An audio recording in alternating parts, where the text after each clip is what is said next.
that was practice number 9. About 7 days or so. Guys are working extremely hard. And, got a lot more stamina than they've had, I think, in the past. It's obvious we've had a good off season as far as our guys running and the condition they're in. Still tough out there. Very warm out there. Guys are tired. Guys are pushing through some nicks and bruises and things of that nature. So it's typical this time of year. Guys fighting through it a little bit, fighting through it a little bit mentally as the days wear on and the bumps and bruises wear on. But they're pushing, and the coaches are pushing them. I got leaders that are really doing a good job of trying to lead. Most everybody's trying to be a good teammate, so at this point, I don't know if we could have got more accomplished than we have during the time we've been given. So I feel good about what we're doing so far. At this point, how close would you say you guys are on settling on, essentially the 44 to 55 guys that you're going to have to go to war with, in the first game? Well, right this minute, we've got a number 1 and number 2 unit and a number 3 unit. I don't know if we have number 4 unit anymore because of some bumps and bruises. But so, I mean, in essence, when you say your first and second team is set for today's practice, you're basically saying if today was the game, who would be going. So I guess we're close in that regard. There's some guys that maybe missing a practice or 2 for whatever reason, and we'll be back soon, so you got to factor that in. But we're close. What's your number 2 quarterback situation? Mike's been really giving a lot of guys reps. I'd say Fatone and Bryce are in a closer race than Jacob, but Jacob is making progress. But I don't know if number 2 is established right this minute. Are you all happy with the way Hudson's been throwing so far? Yeah, Hudson's doing well. He took 1 day off of throwing.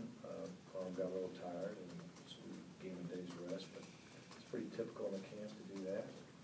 Gives the other guys reps. But Hudson's doing a very good job. Getting back to the number 2 quarterback battle again, how much were these scrimmages? Of course, you got one Saturday coming up. How much will that play into that decision? Scrimmages help, and it really comes down to when we start installing for Clemson where we think we are, and it might be tight enough where it could be a week-to-week discussion. I'm not sure. I just don't know.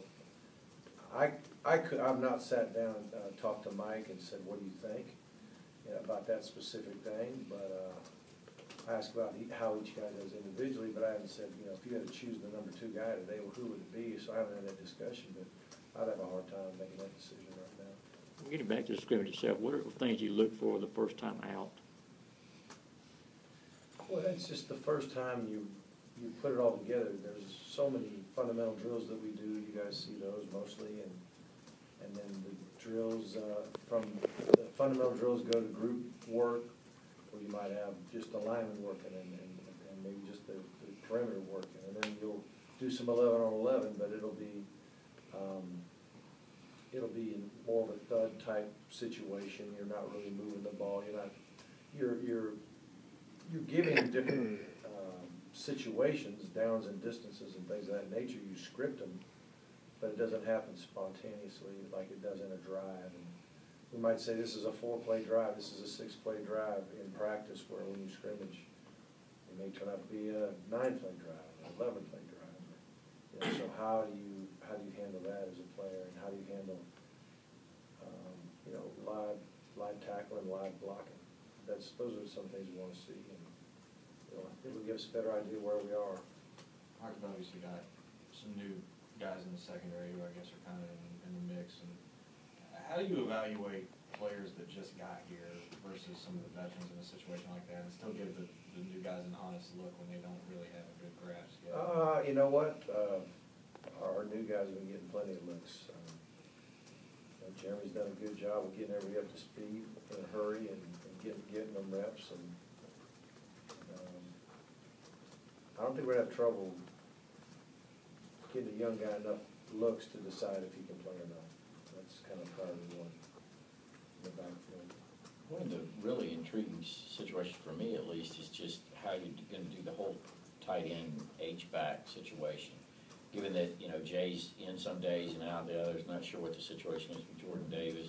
Quavon is obviously a very different kind of athlete you have out there, and I guess you have the option of going away from that altogether, you know, in terms of your personnel sense. Right. What do you see in there? Well, I would think hopefully by the time we get to the game, we'll have the ability to play all of our tight end sets.